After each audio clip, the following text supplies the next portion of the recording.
આપી દે. હા એટલે કંઈ વાંધો નહીં કે જી. એટલે ઓલા તો વ્યા ગયા જામવંત તો તરત જ એ ગયો સીતાજી પાસે.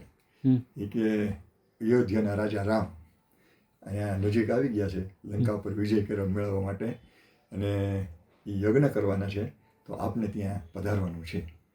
એટલે સીતાજીને તો એમ હોય કે આ તો માયાવી જ છે, ભરોસો તો કરાય નહીં, કંઈ હું બોલે નક્કી હોય નહીં.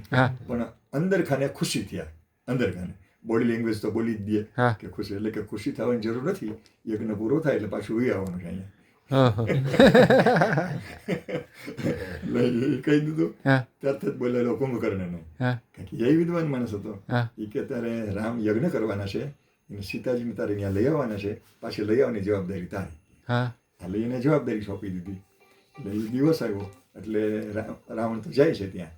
તો રામ એમને દંડવત પ્રણામ કરે છે. અત્યારે શત્રુ નથી, અત્યારે આજ્ઞાના આચાર્ય તરીકે આવે છે અને ક્ષત્રિય છે, ઓલો બ્રાહ્મણ છે, દંડવત તો કરવા જ પડે. દંડવત પ્રણામ કર્યા એને. એટલે કે બોલો આપનું પ્રયોજન શું છે? એટલે કે લંકા ઉપર વિજય મેળવવો છે અને એના માટે મારે યજ્ઞ કરવો છે, એમાં આપની આચાર્ય તરીકેની નિમણૂક અમે આપવાની છે. એટલે કે કંઈ વાંધો નહીં કહે. તો કે યજ્ઞ દાંપત્ય જીવન તમારું સ્વસ્થ નથી ગયે, પત્ની તો છે નહીં ગયે, તો તમારે યજ્ઞ કેવી રીતે કરી શકશો તમે? તો એને કીધું કે ભાઈ લંકાપતિ રાવણ મારા પત્નીનું હરણ કરી ગયા છે અને એના માટે હું મજબૂર છું, મારી પાસે કોઈ બીજો વિકલ્પ નથી ગયે. તો કે તરત જ કુંભકર્ણને બોલાવ્યો કે પત્નીને હાજર કરો. કે મેં કીધું તું યજ્ઞમાં ઘટતી વસ્તુ બધી હું લેતો આવીશ. તમારી કોઈ જવાબદારી નથી, મારી જવાબદારી તમારી વાત કરી દીધી મને, મારે કરવું પડે. એટલે યજ્ઞ કર્યો. યજ્ઞ કર્યો, સંપન્ન થઈ ગયો. પછી કહેવાય દક્ષિણા, એટલે તમારી પાસે છે, હું દક્ષિણા મને આપશો. તમારી પાસે કાંઈ છે, વનવાસી છે, વનમાં રહો, તમે બીજા ઉપર આધારિત છો. તો કે તમે દક્ષિણા શું આપશો?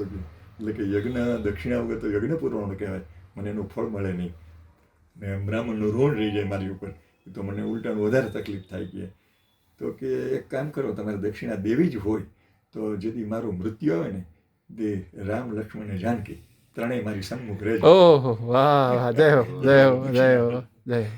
એટલે ગ્રહોના પ્લેનેટને આપણે ફેરવી શકીએ. મારું મૃત્યુ થાય તને ત્રણેય સન્મુખ રહેજો, ત્રણેય સન્મુખ રહેજો એમ કીધું. વાહ વાહ. એટલે એને ખબર હતી કે આ પરમાત્મા મોક્ષ મેળવવો એ જ હતી. હા એ જ હતી. જી વાહ વાહ.